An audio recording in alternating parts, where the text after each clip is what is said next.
like music. Wonder if we could have music like on Thursday Start night. it now. Good evening and welcome to Hands and Feet Fellowship. Yeah, that'd be kind of cool. We are live, right?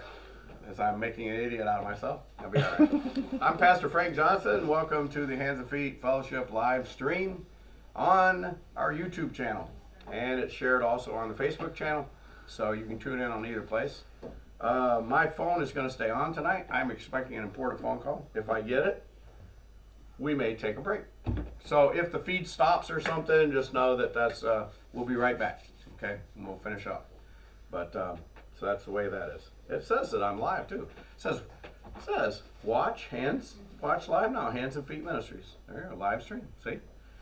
So if you've checked the subscribe button on the YouTube page and click notifications, you will get that very thing when it comes on your phone and say it's live now and you can watch it. We're studying in the book of Luke. That's what we've been doing. We're going to continue on. Luke chapter 4.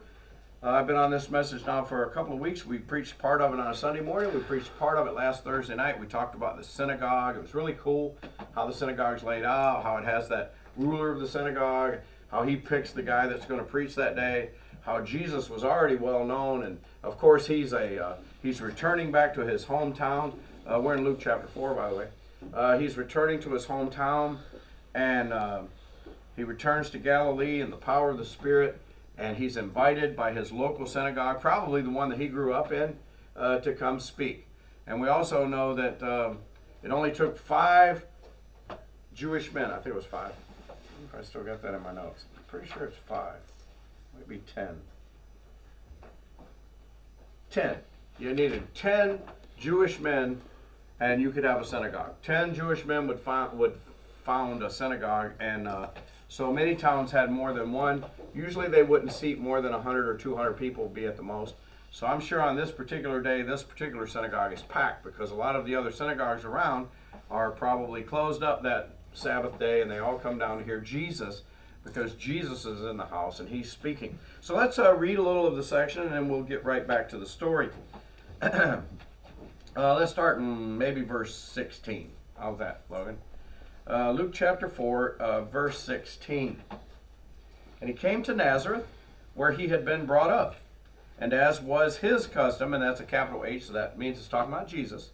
As was Jesus' custom, he entered the synagogue on the Sabbath and stood up to read. And we talked about last time that that's why people in many churches today stand for the reading of God's Word. If God's Word's being read, they stand up. Generally, the reason that we don't hear, we've done it actually a few times. If I'm going to read the whole passage, many times on Sunday morning, if I'm going to read the whole passage, I have a stand and we read, because I like that. It shows respect. But generally, as I exposit, and I'm just going to kind of give you a little bit of explanation on word for word, we would stand for the whole message. So, we don't want to do that. So we don't. But Jesus stood and he read. And the book of the prophet Isaiah, verse 17 says, was handed to him, and he opened the book, and he found the place where it was written. And we know that this is Isaiah 61, 1 and 2a. He didn't finish the whole second verse, but he did give this much of those 2 verses. The Spirit of the Lord is upon me, because he anointed me to preach the gospel to the poor. He has sent me to proclaim release to the captives and recovery of sight to the blind, to set free those who are oppressed, and to proclaim the favorable year of the Lord. So if you just put verse 18 back on the board. We aren't even on 18. So verse 18, did you miss? There it is, that's it. So if we look at this verse right here, we know that this is why Jesus came to earth. This is why Luke chooses this as his first time that Jesus ever spoke, because he wants you to understand this is why Jesus came. He brings the he brings the gospel to the poor. Well, they didn't feel like they were poor, so they didn't even understand what he's talking about. But what Jesus is talking about is that same thing he was talking about in the Mount of Olives sermon, when he said, "Blessed are the poor." But then he goes on to say, "in spirit." So he lets you know, we're not talking about a physical being poor. Most of us here are not poor. I don't care how little money you have. We are very rich in America. Even the poorest of us in America are very rich compared to the world. So we're not poor. And that's the way the Jewish people felt. They were not poor. They weren't. God took care of their needs.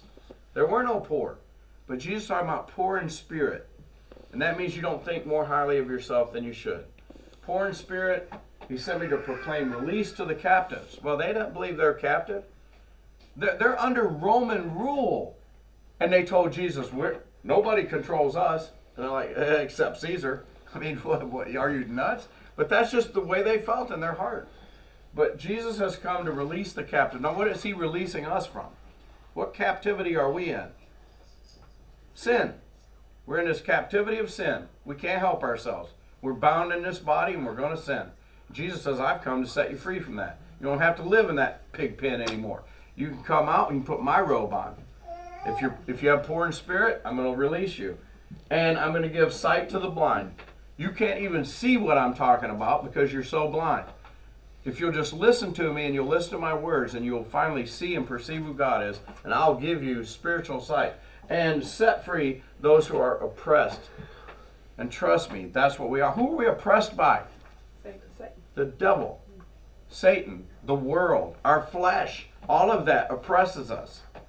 And God says, I'm here to set you free from all that. And then we get to verse 19, of course, and then to proclaim the favorable year of the Lord. And that's Isaiah 61:2. But Jesus left out the last part, and we remember because we went back and looked at it in Isaiah. It said, and the vengeance of the Lord to come. But Jesus doesn't put that in there. He rolls the scroll up. He's all done. Because now is not the time for the vengeance part. Now is the time for the grace part. I'm here to give you the favorable of the Lord. I know I shouldn't eat popcorn before you preach. Never eat popcorn before you preach. Stuff in your teeth. Bad. Verse 20. And he closed the book, and he gave it back to the attendant, and he sat down.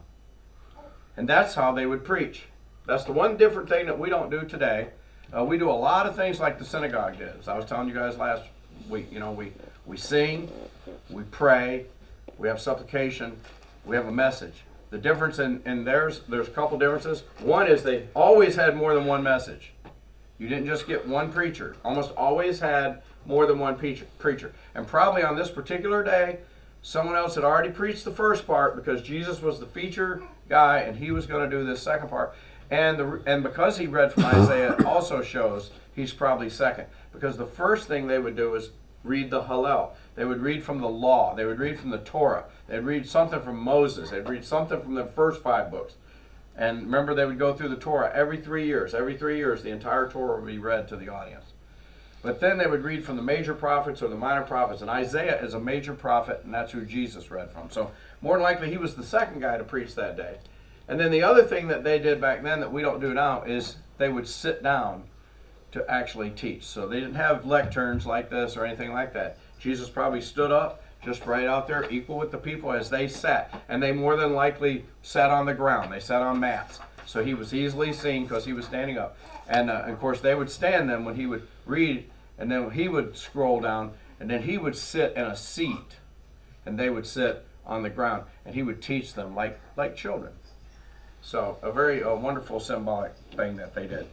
Verse 21. By the way, at the end of verse 20, all eyes were on him. They were fixed on him. Man, they were anxious to see what their homeboy was going to tell them. And verse 21 said, and he began to say to them, today this scripture has been fulfilled in your hearing. Wow. Okay, they know, because they've been taught Isaiah 61, especially the older folks there, many, many times. They know that that's the Messiah. That's what he's talking about. The Messiah. When the Messiah comes, those things will happen. And Jesus, now that's not the only thing it says. He says he begins by saying that. I think he really said many things. I think he explained to them totally who he was about and what it was about. But he basically said, today this scripture has been fulfilled in your hearing. And so they knew exactly what he was saying. He is the Messiah. So now, let's get a little picture of let's get the movie about what they're doing then. So verse 22 kind of gives you the backstory of what Jesus, right before Jesus says this. And all were, that's the past tense. That's what they were doing. They were speaking well of him and wondering at the gracious words which were falling from his lips. And then you have the semicolon and you have this thought. isn't he is this not Joseph's son? How can this be the Messiah? This dude grew up among us. I remember when he showed up, he was about 3 or 4 or 5 years old, because remember he went to Egypt for a little while. So when he got back, he was probably about 3 or 4 years old when Joseph got back to Nazareth. I remember him in preschool. I remember him standing in the bus line. You know, he was the only kid that wasn't cutting up. Everybody else was going crazy, and there was Jesus. I can't even imagine what he was like. You know, there's a comedian out there that's very funny. He's a black comedian. He talks about James, which was the younger brother of Jesus. And he says, just imagine growing up as James. It had to be horrible. Dad was always going, why can't you be more like Jesus? And then one day, after Jesus had done the things that he'd done, they were attending a wedding, and they ran out of wine. And Jesus was gone, of course, now. And they looked at James. What do you want me to do about this? Do I look like Jesus? Yeah, this guy was really good. He was really funny. And of course, we don't know that any of those things actually happened. But the whole thing is that's the way it was. Jesus was a perfect little boy, grew up to be a perfect man. And they know this. And they're like, there's just no way this is the Messiah. Because honestly, I really believe they thought the Messiah was just going to come down out of heaven. He's just going to come down out of heaven and all this glory, all this. But you know, Jesus already had a reputation. He'd already done a bunch of miracles down there in Capernaum. But they still can't wrap their little noodle around the fact that he might actually be the Messiah. So they don't believe it. They just don't believe it. Verse 23 says, and he said to them, no doubt you will quote this proverb to me, physician, heal yourself. Really what this is meaning is Jesus like, if you think I'm the Messiah, then I should prove to you that I'm the Messiah. I know you're looking for proof. Thank you. Whatever we heard was done at Capernaum, do here in your hometown as well. So in other words, you're wanting these same signs that I did down there. And he said, truly I say to you, no prophet is welcome in his hometown. So Jesus cutting him a little slack. I know how that is. When you go back home, it's hard to understand that. It's a lot like I was saying about Jennifer when I preached this the first time, that she now lives with me. So you not only live with your dad, but you live with your pastor. And so it's a little different because you know what I preach every single Sunday. So for me not to live something I say becomes even more highlighted because it's like, see? And so Jesus says, that's the way it was with all the prophets, trust me. You know, Elijah was one way in front of the people, but you know, when he got away from the people, he was scared to death of the queen. He's always whining at God, like, I'm the only one left. And God's like, I got 12,000 more of you hanging around. You're not the only prophet. Stop it. See? And but that's the way we do. And so, you know, we live a little bit differently. Jesus understands that. But, he has this great word, but, in verse 25. But I say to you in truth, there were many widows in Israel in the days of Elijah, when the sky was shut up for 3 years and 6 months, when a great famine came over all the land. And yet Elijah was sent to none of them, but only to Zarephath. Now, a lot of people think that's the woman's name, but it's not. That's the town. He was sent to that town, Zarephath, in the land of Sidon, to a woman who was a widow. So Jesus does not give her name. Okay? Now, this story is found, I believe, in 1 Kings chapter 16. So let's just take a look real briefly, because we can, at the actual story so that you can see it. Because, see, they know the story. So all Jesus has to do is give them a little snippet. They already know the story, but maybe you don't. Maybe you haven't heard the story. So let me give you the story so you can understand why they get so angry later. Okay, so here comes the story. 1 Kings chapter 17, Logan. 1 Kings chapter 17. 16. Go back to 16. I'm sorry. Let's read just a wee bit of history. I'm sorry, chapter 16. And let's do verse 29. We're going to talk about who the king was. Verse 29. All right. Now Ahab, he was the king. He was the son of Omri. Became king over Israel in the 38th year of Asa, king of Judah. Now, notice that one was king of Israel and one was king of Judah. The tribes were separated then. Judah was called the southern tribe.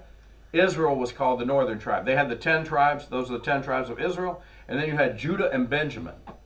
And a few other of Joseph's relatives down there. Manasseh and Ephraim. Those are in the southern kingdom, okay? So we had 2 kings at this time. This is way after Solomon. And after Solomon, the nation split, and they each had their own king. So Ahab was the king in the north, and at the same time Asa was the king of Judah. And Ahab, the son of Omri, reigned over Israel in Samaria 22 years. Oh, by the way, and if you do your history studies, it's always funny because it always seemed like every time there was a good king in Judea, there was a horrible king in Israel. And then when there finally was a good king in Israel, there'd be a horrible king in Judea. It just seemed like that's the way it worked. Always one of them had a bad king. Ahab, verse 30, Ahab, the son of Omri, did evil in the sight of the Lord more than all who were before him. This dude led Israel into idolatry, into Baal worship. He married the daughter of a Baal priest, and his name was, I forget, Ethbaal was his name, Ethbaal. And guess where his hometown was? Where we're going, where the widow is. Where the widow is, that was the hometown of Jezebel's dad. Yeah, that's where Elijah went. So, he's not too well liked in that town, and it's a very, very evil town. So let's just get on to the story. 1 Kings 17, starting in verse 1. Now Elijah the Tishbite. Now I don't know what a Tishbite is. It's certainly probably some guy named Tishba, because he's a Tishbite. Who was of the settlers of Gilead, said to Ahab. And the reason I even say this is because when you read your Bible, when you read this story, Elijah comes out of nowhere. This is the first time he's mentioned. It don't say he was born, he grew up over here, he was the high priest of over here.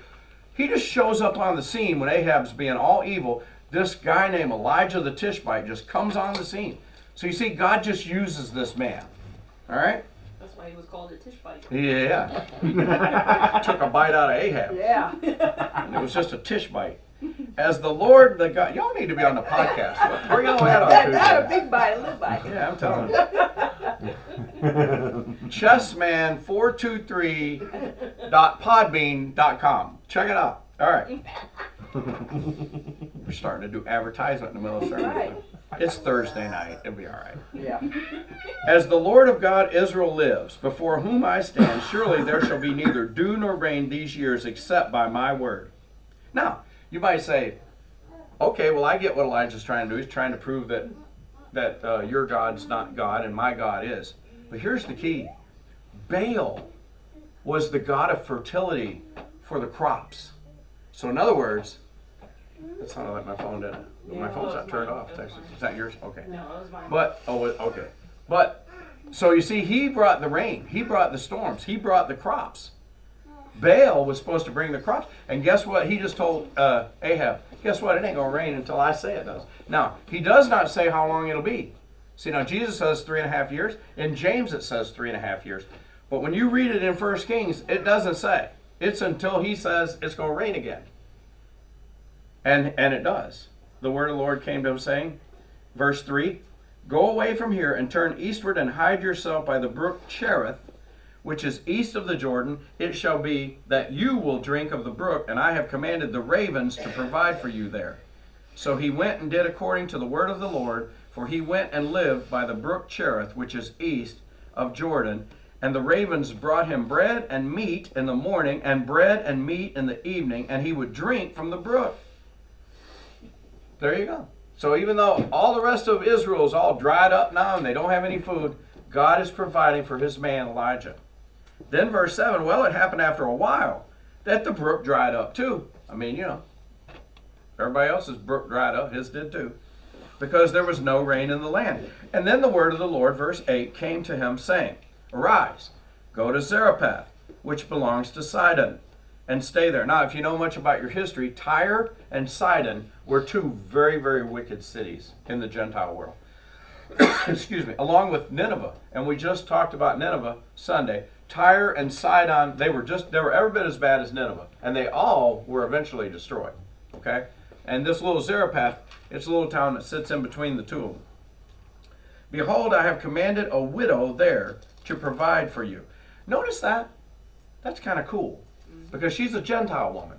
But God has commanded her to provide for you. So it's not going to be an amazing thing later on when he tells her what to do that she does it. Because he already knows, God's already said, I've commanded this woman, she's going to take care of you. So that's why he's confident when he asks her that she's confidently going to do what it is. Now, the other reason God can be so confident is because he knows this woman's heart. And even though she's a Gentile, she believes in the true God of Israel. It's not like the whole world just went to hell back then. They didn't.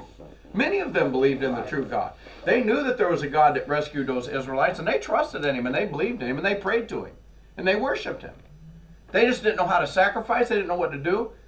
But you see, God doesn't matter, because God says, I'm not about sacrifices. I'm about your heart. Right. So you see how many Gentiles God took to heaven that didn't do the sacrificial system?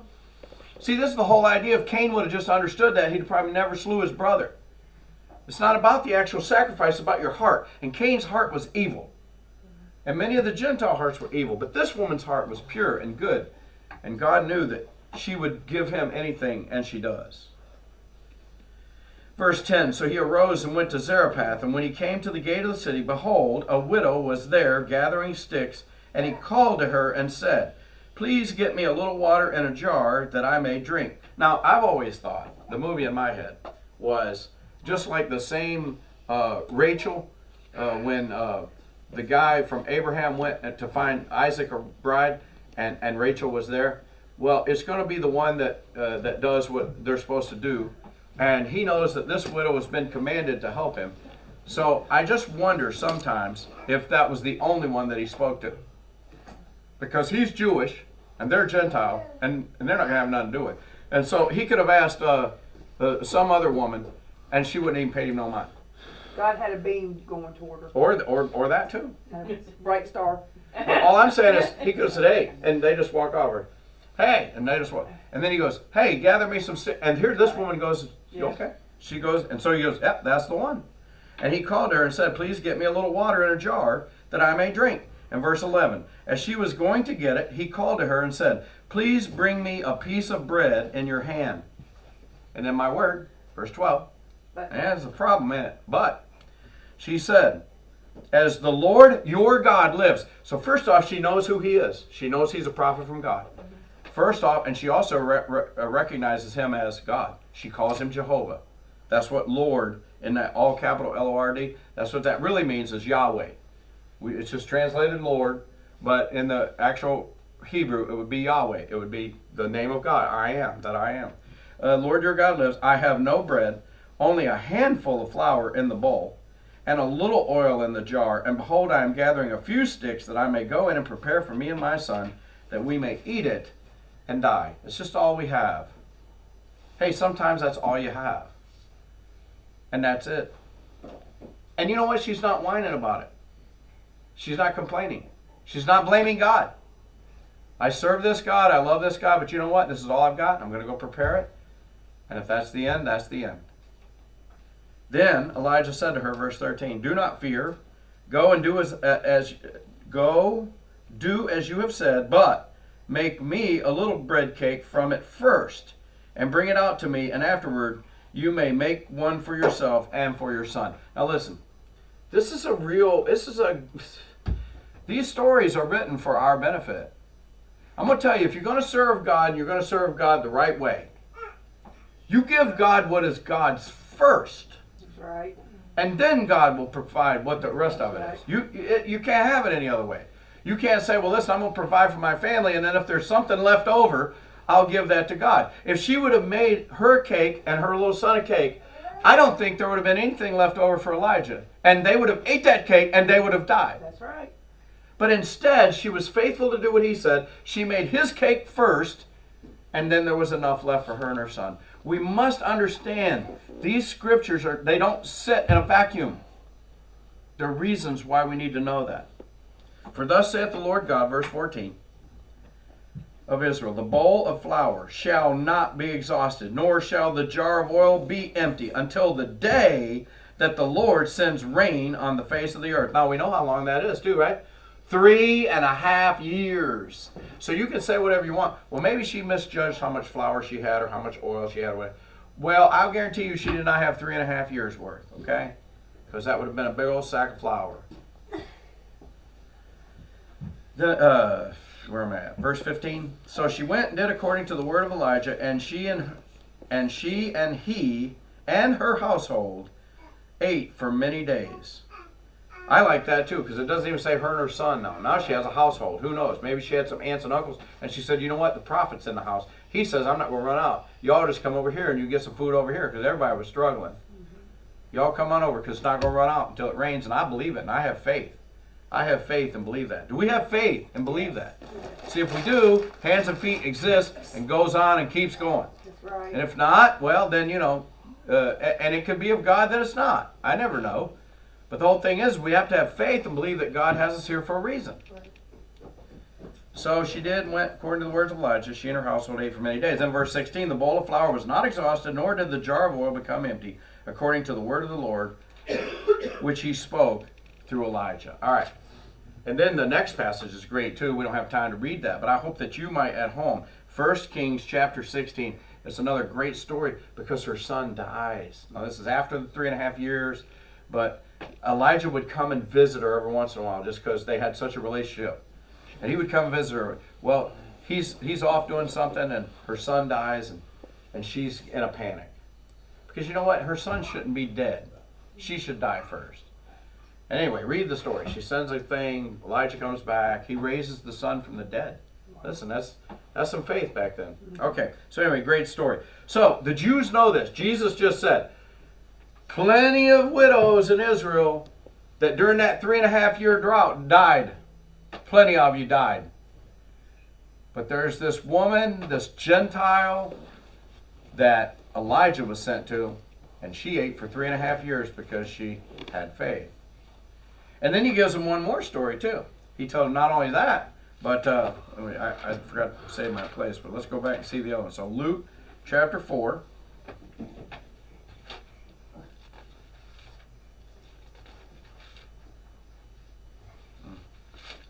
Why these chapters have to be so long? Luke chapter 4. And yet Elijah was sent to none of them, but only to Zarephath in the land of Sidon, to a woman who was a widow. And there were many lepers. Now, Jesus gets to this one in verse 27. And there were many lepers in Israel at the time of Elisha the prophet. Now listen, leprosy isn't always the same. Leprosy, we know, is a very deadly disease. It causes the skin to rot off of your bones. Now that's leprosy. But honestly, any skin disease was called leprosy. And there were a lot of minor ones that weren't so major. And this guy that we're going to talk about, Naaman, he wasn't the leper that the skin fell off his bones, where he had to be cast out and no one could get around him or they might get this leprosy. He wasn't that guy. He just had a skin disease, but it was serious and he didn't like it and he didn't want it. All right? There were plenty of people like this in Israel at the time of Elisha. Now this is Elisha, the prophet, not Elijah. Elisha, came after Elijah. But Elisha had a double portion of Elijah's spirit. That's the one thing. Elijah's going into heaven on that chariot, and Elisha tells Elijah, because Elijah says, I got to go, and you're the next guy. And he said, that's great, but just promise me one thing. I want a double portion of your spirit. And that's a wonderful thing to ask for. And Elijah's like, well, that's not me to give you, but I'll promise you this. If you see me go, know that God will be with you and God will give you that double portion. And Elijah watched him go into heaven. And so Elisha is twice the prophet that Elijah is. He said, and Elisha, none of them were cleansed, but only Naaman the Syrian. So let's look at that story real quick, all right? That story I think you find in 2 Kings chapter 5. 2 Kings chapter 5. And I'm not going to make you back up to chapter 4. We're going to start in chapter 5. Naaman. This is another great story. And if you don't know the story of Naaman, man, it's a great story. And we're going to finish with this. Give me about 15 minutes and we'll be all done. Anthony, try having a seat. Thank you, son. Listen to this. It's a good story. Okay? Naaman. He was the captain of the army. Verse 1 says, of the king of Aram. All right? Was a great man with his master and highly respected. Now, Aram was in Syria. So these were Syrians. Syrians were evil people, very evil. When they captured people, they dismembered them, they tortured them. They were bad. They were evil to their people. They were not well liked in Israel. They were hated by the Syrians. If you recall, we talked about Nineveh. Nineveh was the capital city of Assyria. So That's why Jonah did not want to go there. I'm not preaching to those guys. I don't want them to get saved because they're evil, bunch of evil people, and they all need to be destroyed. Well, that's who Naaman actually is in the process of going to go see. Or actually, Naaman's coming to Israel. I'm sorry. They don't go there. So, where are we at? All right. Naaman, captain of the army of the king of Aram, was a great man with his master and highly respected because by him the Lord had given victory to Aram.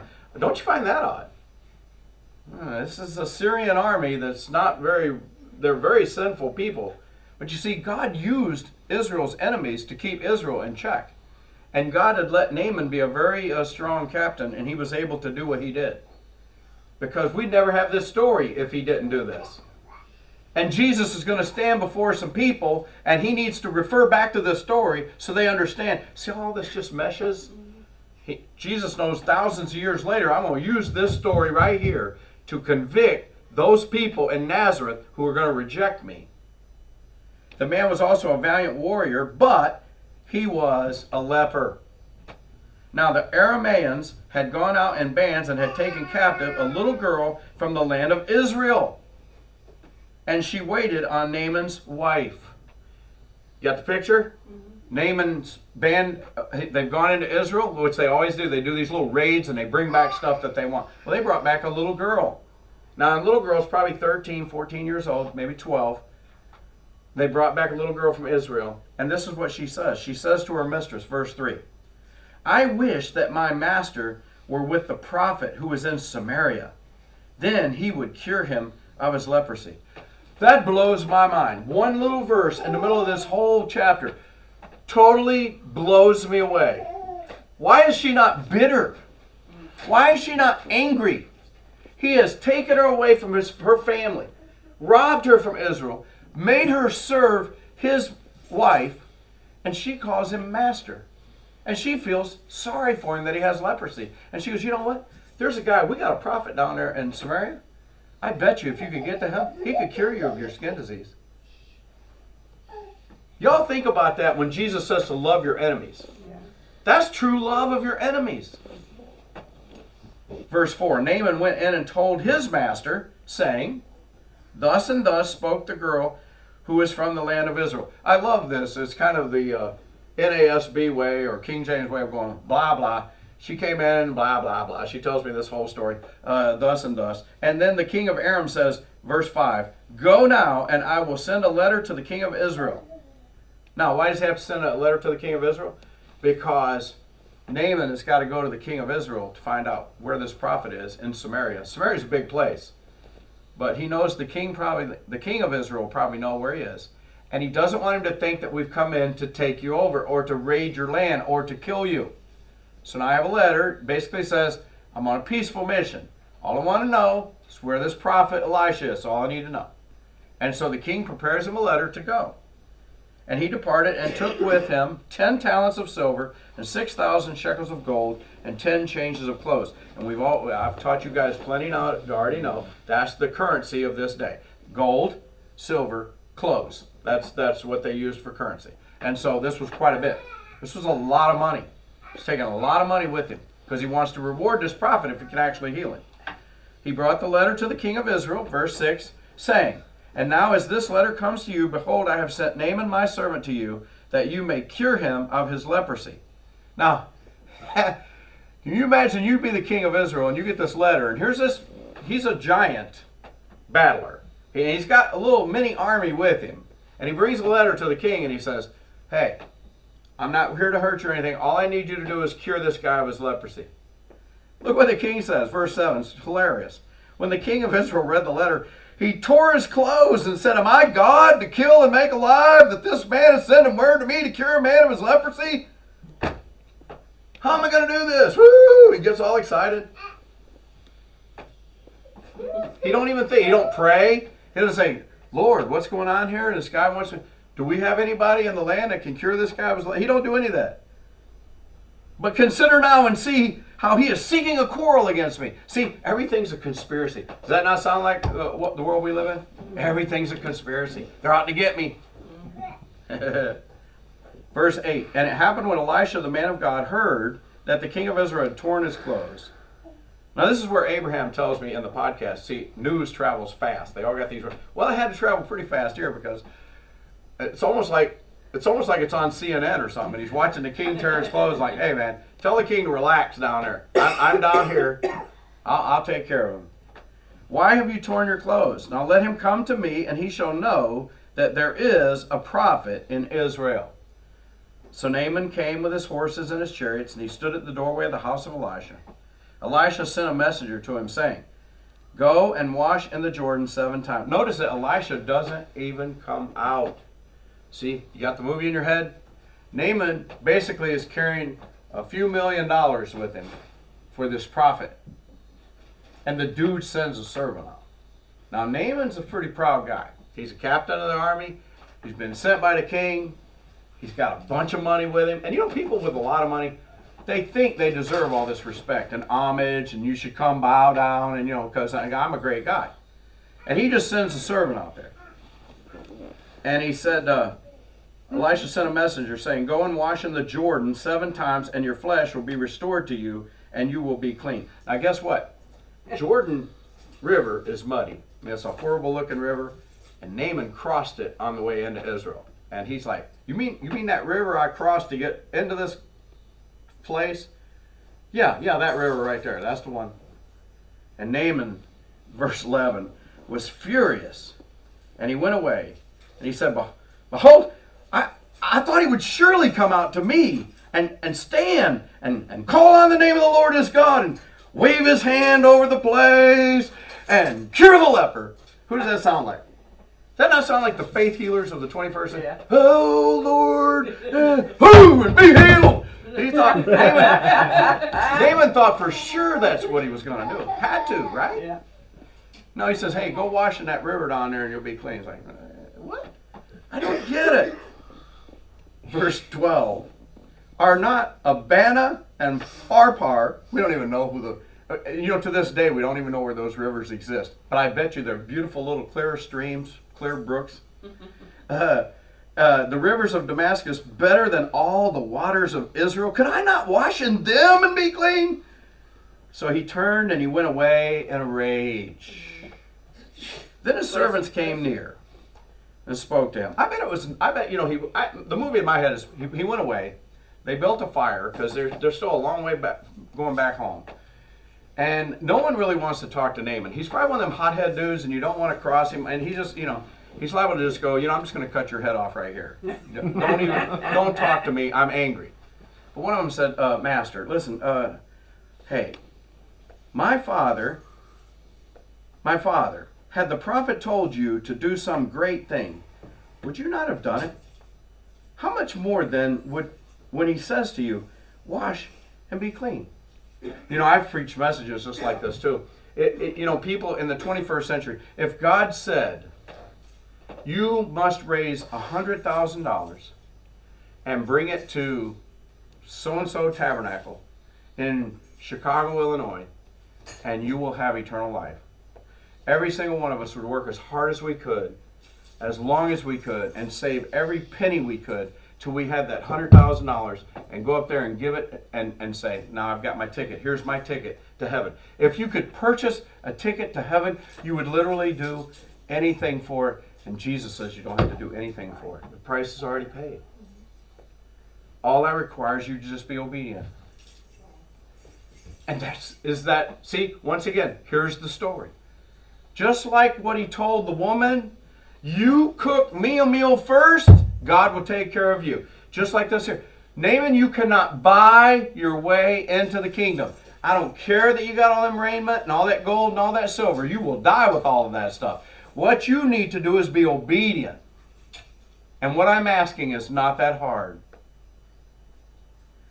How much more wash and be clean? Verse 14. So he went down and dipped himself 7 times in the Jordan, according to the word of the man of God. Now listen, I don't know about you guys, but that is not the way the movie looks like in my head.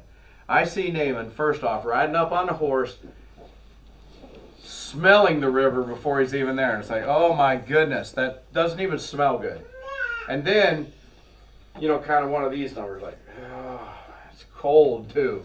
I got to get in this. I can't ride in my. And he goes and he gets in the water, and he gets about waist deep.